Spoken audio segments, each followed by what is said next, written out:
At the grocery store, my daughter-in-law told the clerk, "That old woman is the maid. Don't talk to her." My son and grandson burst out laughing. They had no idea I owned the store.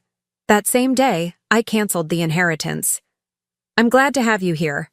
Follow my story until the end and comment the city you're watching from, so I can see how far my story has reached. I should have known something was wrong when Meadow insisted on coming grocery shopping with us. My daughter-in-law rarely did anything that didn't benefit her directly, but there she was, perfectly made up at 10 in the morning. Her blonde hair swept into an elegant bun, designer purse clutched tightly in her manicured hands. "Come on, Grandma Bessie," my grandson Judd called from the back seat of Blaine's SUV. "We're going to get ice cream after shopping." At 70 years old, I still felt a flutter of joy when Judd included me in their plans. It happens so rarely these days. I climbed into the back seat next to him, my arthritis making the movement slower than I would have liked. Meadow glanced back at me with barely concealed irritation. "Try not to embarrass us in there," she muttered under her breath. Just loud enough for me to hear, but quiet enough that Blaine, my own son, wouldn't catch it from the driver's seat. I said nothing. I'd learned over the years that responding to Meadow's little digs only made things worse. Blaine would inevitably take her side, and I'd be left feeling even smaller than before. The grocery store was busy for a Tuesday morning. Families with young children, elderly couples moving slowly through the aisles, and busy professionals grabbing lunch items. I'd been shopping at Morrison's Market for over 30 years, long before Meadow even knew my son existed. The familiar aisles and friendly faces usually brought me comfort. We made our way through the store, Meadow directing our path with the efficiency of a military commander. She had a list, and heaven help anyone who deviated from it. Judd stayed close to his mother, occasionally glancing at me with what I hoped was affection but might have just been polite acknowledgement. When we reached the checkout, I felt that familiar tightness in my chest. The young man behind the register, probably in his early 20s with kind eyes and a genuine smile, began scanning our items. He looked up at me and smiled warmly. "Good morning, ma'am. How are you doing today?" Before I could respond, Meadow stepped between us, her voice sharp and cutting. "This old woman is the maid. Don't talk to her." The words hit me like a physical blow. My breath caught in my throat, and I felt heat rush to my cheeks. The young cashier's face fell, confusion replacing his friendly demeanor. He looked from Meadow to me, clearly uncomfortable with what he'd just witnessed. But worse than Meadow's words was what happened next. Blaine, my own son, the boy I'd raised and sacrificed for, burst into laughter. It wasn't just a chuckle or a nervous giggle. It was full, hearty laughter, as if what Meadow had said was the funniest thing he'd heard all week. Judd joined in, his 12-year-old voice adding to the chorus of humiliation. "Yeah, Grandma's like our servant," he said between giggles, clearly parroting something he'd heard at home. I stood there, frozen, my hands gripping the handle of my old purse so tightly my knuckles turned white. The cashier's expression shifted from confusion to something approaching pity, and that somehow made it worse. He stopped making eye contact with me entirely, directing all his comments to Meadow and treating me like I truly was invisible. "Paper or plastic?" he asked Meadow, his voice noticeably cooler than it had been moments before. "Plastic," she replied smugly, clearly satisfied with how the interaction had gone. Other customers in line were staring now. Some looked uncomfortable, others seemed amused by the family drama playing out in front of them. I wanted to disappear, to melt into the floor and never face another human being again. The worst part wasn't even the public humiliation. It was the realization that this was how my own family saw me. Not as a mother, not as a grandmother, not even as a person worthy of basic respect. I was the help. I was something to be managed and controlled and occasionally mocked for entertainment. As we walked to the car, Meadow linked her arm through Blaine's, chattering happily about dinner plans. Judd skipped ahead, already having forgotten about what had happened, and I followed behind them like the servant they'd painted me as, carrying their groceries and my shame in equal measure. The drive home was torture. They discussed their weekend plans, a spa day for Meadow and a golf outing for Blaine, while I sat silently in the back seat, still processing what had happened. Nobody mentioned the ice cream we'd promised to get. Nobody asked if I was okay. When we arrived home, I carried the groceries into the kitchen while they dispersed to their various activities. I put everything away mechanically, my mind numb with shock and hurt. This was my life. This was what I'd become. But as I stood alone in that kitchen, something deep inside me began to shift. For the first time in years, I started to question whether this was really the life I deserved. The silence in my small bedroom felt heavier than usual that night. I sat on the edge of my bed, still wearing the same clothes from our disastrous shopping trip, unable to find the energy to change. The events at Morrison's Market played over and over in my mind like a broken record I couldn't turn off. This old woman is the maid. Each time I remembered Meadow's words, they cut deeper. But it wasn't just her cruelty that haunted me. It was Blaine's laughter. My own son, the baby I'd held in my arms, the child I'd worked 3 jobs to support after his father left us, had laughed at my humiliation. I looked around my bedroom, really looked at it for the first time in months. It was the smallest room in the house, barely big enough for a twin bed and a dresser. When Meadow moved in 5 years ago, she'd suggested I take this room so they could have the master suite. "It makes more sense," she'd said with that sweet smile that never reached her eyes. "We need more space for our things." I'd agreed, of course. I always agreed. It was easier than fighting. Easier than being labeled difficult or ungrateful. After all, they were letting me live in their house, weren't they? At least, that's how Meadow always framed it, even though I'd been living here for 15 years before she ever set foot through the door. My reflection in the small mirror across the room showed a woman I barely recognized. When had I become so small? When had I started shrinking into myself, apologizing for taking up space in my own home? My gray hair was pulled back in the same practical bun I'd worn for years. My clothes were neat but old, chosen more for durability than style. I looked exactly like what Meadow had called me, the help. But I wasn't always like this. I closed my eyes and tried to remember the woman I used to be, before Frank left, before Blaine grew up and got married, before I learned to make myself invisible to keep the peace. I used to run a small catering business from this very kitchen. Nothing fancy, just home-cooked meals for local families and small events. But it was mine. I was good at it, too. People would specifically request my pot roast and my apple pie. I had regulars who booked me months in advance for their dinner parties and family gatherings. That was before Meadow decided my business was embarrassing and inappropriate for someone of my age. She convinced Blaine that I needed to retire, that having strangers in and out of the house was dangerous.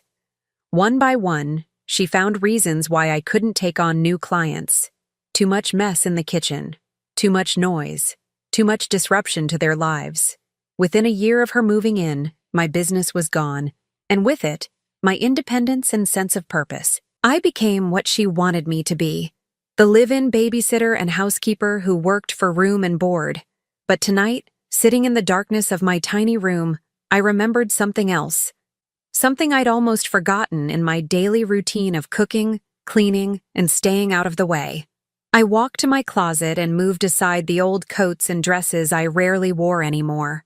Behind them, pushed far to the back, was a small safe I'd installed years ago. My hands trembled slightly as I entered the combination. Numbers that represented the date Frank had left us. Some people might have found it painful to use that date, but for me, it represented survival. Inside the safe were documents Meadow and Blaine knew nothing about. Bank statements, investment records, property deeds. After Frank left, I'd been terrified of being financially vulnerable again. Every penny I could spare from my catering business, every small inheritance from distant relatives, every careful investment I'd made over the years, it was all here, carefully documented and quietly growing. I pulled out the most recent statements and studied them by lamplight. Over the decades, my careful investments had grown substantially. I owned 3 rental properties downtown, had a diversified investment portfolio, and yes, I owned 40% of Morrison's Market, the very place where I'd been humiliated today. The previous owner, Bill Morrison, had been one of my catering clients. When he'd wanted to expand but needed investors, I'd quietly provided the capital in exchange for a partnership. It was all perfectly legal and documented, but I'd never mentioned it to Blaine or Meadow. Why would I? They'd only find ways to involve themselves, to take control, to make decisions about my money and my business relationships. I'd learned early in Meadow's residency here that any sign of independence or financial stability was seen as a threat to her control. When I'd mentioned having some savings, she'd immediately started suggesting ways I could help them with various expenses. When I'd mentioned owning a small rental property, she'd begun hinting that I should sell it and give them the proceeds for Judd's college fund, so I'd stopped mentioning anything. I let them believe I was entirely dependent on their generosity, that I had nothing and no one else. It kept the peace, even if it meant sacrificing my dignity. But tonight, looking at these documents, I realized I'd sacrificed more than dignity. I'd sacrificed myself. The woman who had built this small empire of investments and properties wasn't weak or helpless. She was smart, resourceful, and independent. She was someone who deserved respect, not someone who should accept being called the maid by her own family. I carefully returned the documents to the safe, but I didn't close it immediately. Tomorrow, I would make some phone calls. I would visit some offices I hadn't been to in far too long.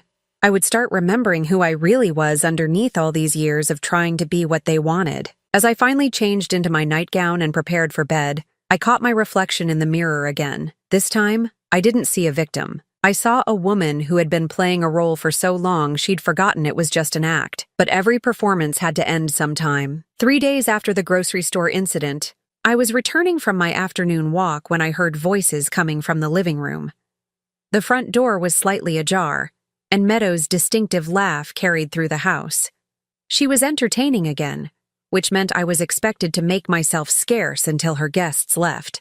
I was about to head to my room when I heard my name mentioned. Something in the tone made me freeze at the bottom of the stairs, my hand gripping the banister. Honestly, I don't know how much longer I can stand having her around, Meadow was saying, her voice carrying that particular edge it got when she thought she was being clever. She shuffles around here like some kind of ghost, always underfoot. Can't you just put her in a home? This was a voice I didn't recognize, one of Meadow's newer friends from her book club. Meadow's laugh was sharp and calculating. Oh, believe me, I've looked into it. But Blaine gets all sentimental whenever I bring it up, says we can't just abandon his poor old mother. Her voice dripped with mock sympathy. What he doesn't understand is that she's the one abandoning us by being such a burden. My legs felt weak.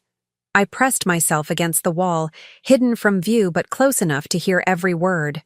Besides, Meadow continued, we're waiting for the inheritance situation to resolve itself, if you know what I mean. Blaine thinks she might have some savings tucked away, maybe a small life insurance policy. It would be stupid to move her out before we know what we're dealing with. Another voice chimed in, this one belonging to Sandra, a woman I'd met several times at family gatherings. How much longer can it be? Really? She's what, 70? And she looks older. That's the problem. Meadow sighed dramatically. She's healthier than she looks. Could live another 10 years for all we know. Meanwhile, I'm stuck playing nursemaid to someone who contributes absolutely nothing to this household. The casual cruelty of it took my breath away. I'd known Meadow didn't like me, but hearing her discuss my death like a business transaction was something I wasn't prepared for. What does she even do all day? Sandra asked. Oh, she keeps busy, Meadow said with bitter amusement. Cooking, cleaning, watching Judd when we need her to. Free labor, basically. I suppose there are some benefits to having her around. But honestly, the negatives outweigh the positives at this point. I heard footsteps and quickly realized someone was coming toward the kitchen. I slipped quietly up the stairs, my heart pounding so hard I was sure they could hear it downstairs. Once safely in my room, I sat heavily on my bed, trying to process what I'd just heard. They were waiting for me to die, not hoping I'd live a long, healthy life surrounded by family who loved me, waiting for me to die so they could inherit whatever scraps they thought I might have left behind. And Blaine. My son knew about this conversation, had probably participated in others like it. The man I'd raised to be kind and compassionate was discussing my future like I was a stock option that hadn't matured yet. The worst part was how wrong they were about everything. about my financial situation, about my contributions to the household, about who I really was. They saw me as a burden, a placeholder taking up space until nature took its course.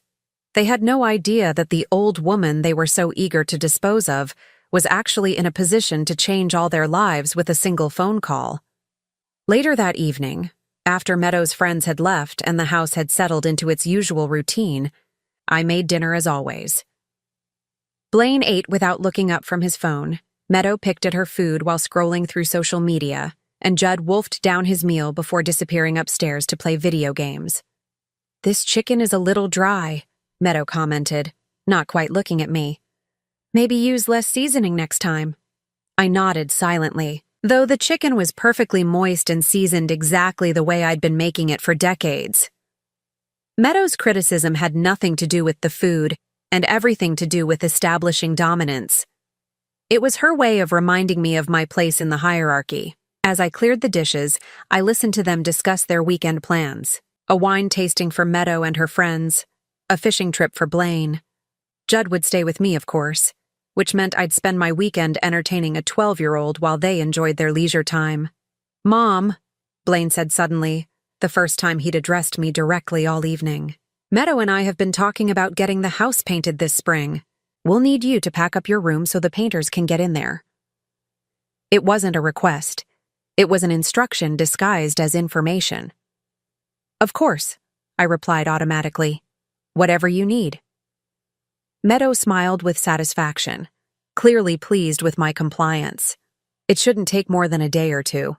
You can sleep on the couch in the basement while they're working." The basement couch was old and uncomfortable, with a spring that poked through the cushions. They knew this, of course. It was just another small humiliation, another reminder that my comfort didn't matter. After they'd gone to bed, I sat alone in the kitchen, staring at the clean dishes I'd just put away. For years, I'd told myself that family was worth any sacrifice, that love meant accepting whatever treatment I received without complaint. But what I'd heard today wasn't love. It wasn't even basic human decency. I thought about my investments, about the properties I owned, about the partnership in Morrison's Market where they'd humiliated me. I thought about the bank accounts they knew nothing about and the independence I'd been hiding like a shameful secret. Maybe it was time to stop hiding. Maybe it was time to remind everyone, including myself, exactly who Bessie really was underneath all this careful pretense. Maybe it was time to take my power back. The next morning, I woke up with a clarity I hadn't felt in years. While Meadow and Blaine slept in, and Judd was still getting ready for school, I quietly left the house and walked the 6 blocks to downtown. My first stop was Morrison's Market. Walking through those familiar aisles felt different now. Instead of shame from my recent humiliation, I felt something else entirely. This was partially my store. These shelves, these employees, this entire operation existed partly because of my investment and faith in Bill Morrison's vision all those years ago. I found Bill in his office behind the customer service counter, bent over invoices and looking every bit of his 68 years. When he saw me, his weathered face broke into a genuine smile. "Bessie, what brings you by so early?" I settled into the chair across from his desk, feeling more comfortable than I had in months. "I wanted to discuss our partnership, Bill. It's been a while since we've talked business." His expression grew more serious. "Everything all right? You sound different." "I'm thinking it might be time for me to take a more active role in operations," I said carefully. "I've been too hands-off for too long." Bill leaned back in his chair, studying me with interest. "What kind of active role are you thinking?" "I'd like to review our staffing policies, particularly regarding customer service training. And I think it's time I had an office here, somewhere I can oversee day-to-day operations." We spent the next hour going over financials, discussing operational changes, and planning my transition from silent partner to active business owner. Bill was enthusiastic about my involvement, admitting that he'd been hoping I'd want to take on more responsibility as he approached retirement age. "There's something else," I said as our meeting wound down. "I may need to make some changes to my will and business succession plans. Can you recommend an attorney who specializes in estate planning?" Bill's eyes sharpened with understanding. He'd known me long enough to read between the lines. Sarah Mitchell downtown. She's handled everything for my family. Discreet, thorough, and she doesn't judge anyone's family situations. My next stop was Sarah Mitchell's office. The attorney was a sharp woman in her 50s who listened without interruption as I explained my situation. When I finished, she was quiet for a long moment. "How long has your family been treating you this way?" she asked finally. "It's gotten progressively worse over the past 5 years, since my daughter-in-law moved in. But honestly, I think I've been enabling it by not standing up for myself." Sarah nodded thoughtfully. "What you're describing sounds like financial abuse, even if they don't realize the full extent of your assets. The fact that they're making decisions about your living situation and future care without your input is concerning." She pulled out a legal pad and began taking notes. "Let's start with your current will. Who are your beneficiaries?" "Blaine, my son, is the primary beneficiary. I have a smaller bequest for my grandson Judd, and some charitable donations." "And you want to change this?" I took a deep breath. "I want to remove Blaine entirely. I want to set up a trust for Judd that he can access when he turns 25, assuming he maintains a relationship with me based on respect, not obligation. And I want to significantly increase my charitable giving." Sarah made notes as I spoke. "What about your business interests?" "I want to maintain control during my lifetime, but I'm thinking about different options for after I'm gone. Maybe employee ownership, maybe selling my shares back to Bill, maybe something else entirely. What I don't want is my son and his wife getting control of businesses they don't understand and didn't build." We spent 2 hours going over options, discussing trust structures and planning a comprehensive estate overhaul. Sarah explained that the changes I wanted would take several weeks to finalize, but she could start the paperwork immediately. "There's one more thing," I said as I prepared to leave. "I want everything done with complete confidentiality. My family cannot know about any of these changes until after they're finalized." "Of course. Attorney-client privilege protects all our communications. But Bessie, can I give you some personal advice?" I nodded. "Don't let fear of their reaction keep you from protecting yourself.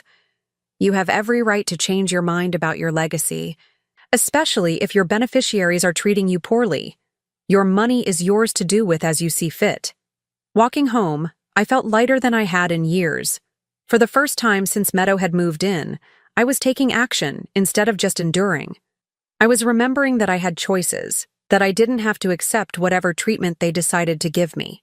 When I arrived home, Meadow was in the kitchen making herself a smoothie. She glanced up at me with mild irritation. "Where were you? I needed you to watch Judd this morning, but you just disappeared."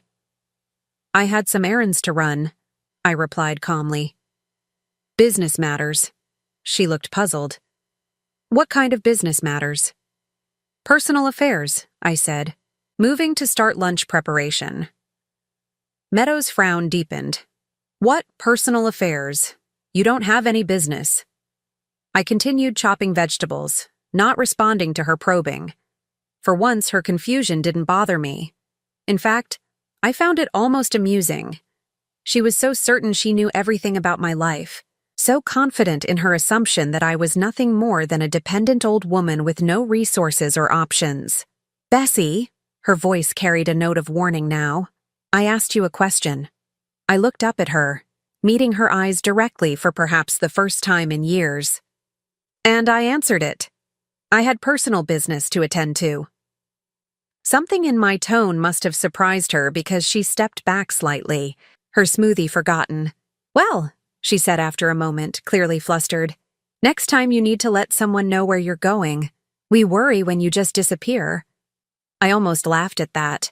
The woman who'd spent yesterday afternoon discussing my death with her friends was suddenly concerned about my whereabouts. "I'll keep that in mind," I said, returning to my vegetables. As I prepared lunch, I thought about the documents Sarah would be drawing up, about the new office I'd soon have at Morrison's Market, about all the changes that were coming. Meadow and Blaine had no idea that their comfortable world was about to shift dramatically, but I did.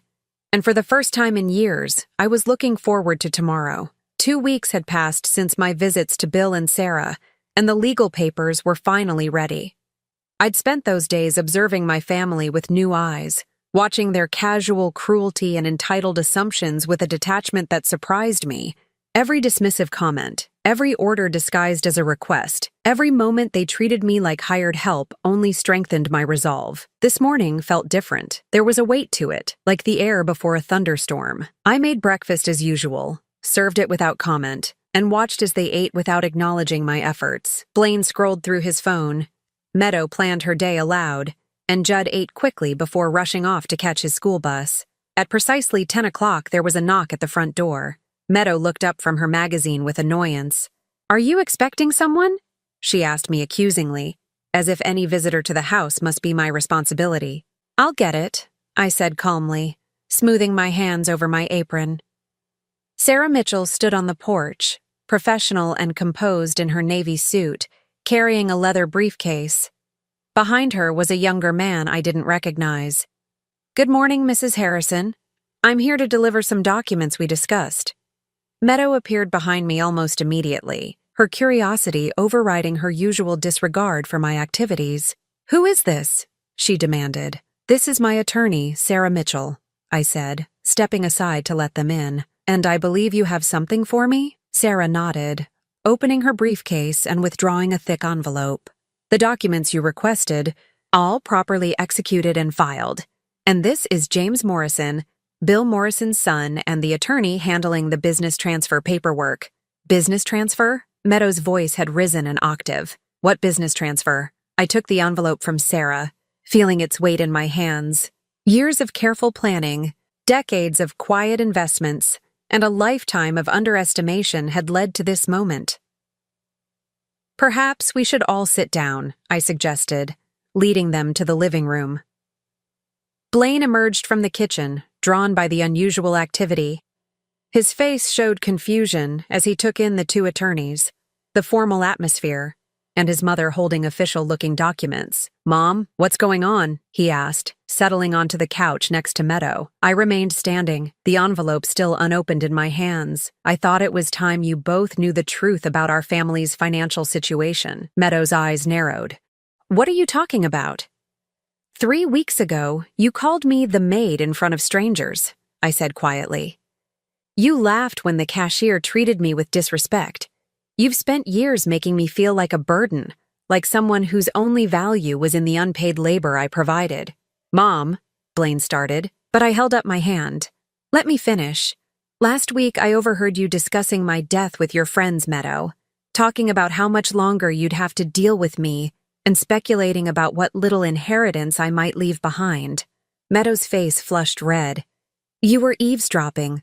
In my own home," I interrupted. "Yes, I was.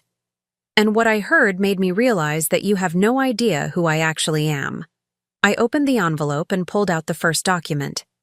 "This is a notification that I've removed both of you from my will. Judd will receive a trust fund when he turns 25, assuming he can learn to treat me with basic human decency. Everything else goes to charity." The color drained from Blaine's face. "Mom, you can't be serious. We're family." "Family doesn't treat each other the way you've treated me," I said firmly. "But that's not the most important thing you need to know." James Morrison stepped forward, opening his own briefcase. "Mrs. Harrison, should I proceed with the disclosure?" I nodded, feeling a strange calm settle over me. "Tell them about Morrison's Market first." "Mrs. Harrison owns 40% of Morrison's Market," James announced matter-of-factly. "She's been a silent partner for 15 years and, as of yesterday, has assumed active management duties." Meadow's mouth fell open. "That's impossible. She doesn't have any money. She also owns controlling interests in 3 other grocery stores in the county," James continued.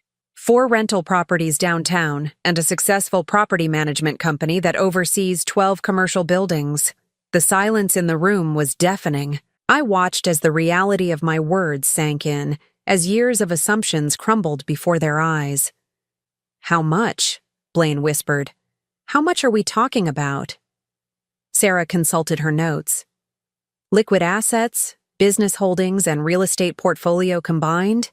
Conservative estimate is $47 million. Meadow made a sound like she'd been punched in the stomach. She gripped the arm of the couch, her perfectly manicured nails digging into the fabric. 47 million, she repeated numbly. You've had $47 million this entire time? I've had the foundation for it, I corrected. I built it piece by piece, investment by investment, while you treated me like hired help. While you discussed putting me in the cheapest nursing home you could find. While you waited for me to die so you could inherit my little nest egg. Blaine stood up abruptly, pacing to the window. Why didn't you tell us? Why did you let us think what? I asked sharply. That you were doing me a favor by letting me live in this house? That I should be grateful for your scraps of attention and occasional kindness? We would have treated you differently if we'd known, Meadow said desperately. Exactly, I replied. You would have treated me differently because of my money, not because I'm a human being who deserves respect. That tells me everything I need to know about your character. Sarah cleared her throat professionally. There's one more thing. Mrs. Harrison has also purchased this house from you, Mr. Harrison. Your mortgage was transferred to her company yesterday. You have 30 days to find alternative living arrangements. The devastation on their faces was complete now. Blaine sat down heavily, his head in his hands. Meadow stared at me with something approaching horror, as if I'd suddenly revealed myself to be a stranger. You can't do this, she whispered. This is our home, Judd's home. This was my home first, I said calmly. I've lived here for 22 years. You've lived here for 5, and in those 5 years, you've made it clear that my presence here is unwelcome. I gathered the documents back into their envelope, feeling lighter with each passing moment. The attorneys will handle all the details. I'll be staying at a hotel downtown until I finalize my other arrangements. As I walked toward the stairs to pack my things, Blaine called after me, his voice breaking. Mom, please. We can work this out. We can change. I paused at the bottom of the stairs, not turning around. I'm 70 years old, Blaine. I don't have time left to wait for you to learn how to love me properly. 6 months later, I sat on the terrace of my villa overlooking Lake Como, watching the morning sun paint the Italian mountains in shades of gold and rose. The espresso in my delicate porcelain cup was perfect, prepared by Elena, my housekeeper, who treated me with the kind of natural respect I'd almost forgotten existed. The transition hadn't been immediate. After leaving Blaine and Meadow's house that day, I'd spent 3 weeks in a downtown hotel while Sarah and her team conducted a complete audit of my assets. The final tally had been staggering, even to me. $50 million. 50 years of careful investing, quiet business dealings, and compound growth had created wealth I'd never fully calculated. I'd underestimated my own success. With Sarah's help, I'd liquidated several properties, consolidated my investments, and structured my finances for international living. The grocery stores were sold to my employees through a generous buyout program. The rental properties went to a management company with instructions to keep rents affordable for working families. I kept only what I needed for a comfortable life, far away from the people who'd made me feel small. Choosing Italy hadn't been difficult. I'd always dreamed of seeing the world, but those dreams had been set aside for more practical concerns. Now, with unlimited time and resources, I could finally live the life I'd deferred for decades. The villa was perfect. Not ostentatious, but elegant. 3 bedrooms, each with French doors opening onto gardens that spilled down toward the lake. A library filled with books I actually had time to read. A kitchen where I cooked because I enjoyed it, not because anyone expected it of me. Elena knocked softly on the terrace door, carrying the cordless phone. Signora Bessie, there is a call from America. A young man named Judd. My grandson had called every week since I'd left, at first angry and confused, then gradually more thoughtful as time passed. Our conversations had evolved from accusations to curiosity to something approaching understanding. Grandma? His voice was deeper now, changing with adolescence. How are you? I'm wonderful, sweetheart. How are things at home? There was a pause. Different. Mom and Dad are getting divorced. Mom moved out last month. I wasn't surprised. Without the fantasy of a substantial inheritance holding them together, their marriage had no foundation. Meadow had likely moved on to find another target for her manipulations. Are you okay? I asked gently. Yeah, I think so. Dad's been asking about you a lot. He wants to call you. And what do you think about that? Another pause, longer this time. I think he's finally figuring out that he messed up really bad. But I also think he's only sorry because he found out about your money. The wisdom in his words surprised me. At 13, Judd was developing the kind of emotional intelligence his parents had never possessed. What about you? I asked. Are you sorry about the money, or are you sorry about how we treated each other? I'm sorry I laughed at you that day in the store, he said quietly. I knew it was wrong when I did it, but I wanted Mom and Dad to think I was funny. That was stupid. My throat tightened with emotion. Thank you for saying that. It means more to me than you know. Grandma, could I maybe come visit you sometime? Not because of the money or anything, just because I miss you. I smiled, looking out over the pristine lake where a small boat was cutting through the morning calm. I would love that, but only when you're old enough to travel alone, and only if you want to come for the right reasons. I do. I want to see where you live now. Dad showed me pictures online. It looks beautiful. After we hung up, I sat quietly with my thoughts. Judd was the one good thing to come out of my years with Blaine and Meadow. He was young enough to learn, to grow, to become better than his parents. Maybe there was hope for at least one relationship to be salvaged from the wreckage. Blaine had tried calling numerous times, but I'd refused to take his calls. His messages, relayed through Judd, were variations on the same theme. He was sorry, he'd changed, he wanted to make things right. But I'd heard similar promises before, usually when he needed something. This time, the need was just bigger. Elena appeared again, this time carrying a silver tray with fresh fruit and the morning mail. Among the letters was one with familiar handwriting. Meadow's looping script was unmistakable. I almost threw it away unopened, but curiosity won. Inside was 3 pages of alternating threats and pleas. She demanded I help her with her legal fees for the divorce. She threatened to prevent me from seeing Judd. She promised to change if I'd reconsider my will. She accused me of destroying their family out of spite. I folded the letter carefully and carried it to the stone fireplace in my sitting room. The flames consumed it quickly, leaving nothing but ash and the faint smell of smoke. Some bridges weren't meant to be rebuilt. That afternoon, I walked through the village market, practicing my growing Italian vocabulary with the vendors who'd become my friends. Signora Martinez, who sold the most beautiful flowers I'd ever seen, insisted on giving me extra roses for my dining room table. Giuseppe, the baker, saved the best loaves of bread for my weekly visits. These people knew nothing about my money or my past. They simply enjoyed my company, and I enjoyed theirs. This was what family should feel like: warm, welcoming, uncomplicated by hidden agendas or unspoken resentments. That evening, I called my financial advisor in New York to discuss my latest charitable contributions: a foundation for elderly people experiencing family neglect, scholarships for single mothers starting their own businesses, a fund to help people escape toxic family situations. My money was finally being used for something meaningful, something that reflected my values rather than enabling people who'd never learned to value me. As the sun set over Lake Como, painting the sky in brilliant oranges and purples, I raised my glass of wine in a quiet toast.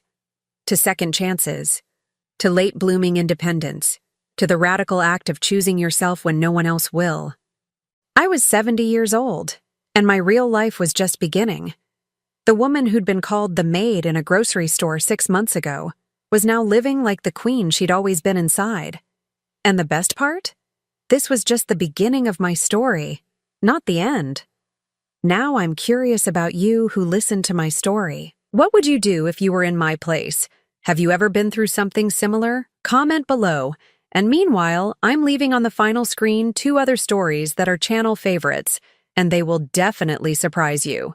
Thank you for watching until here.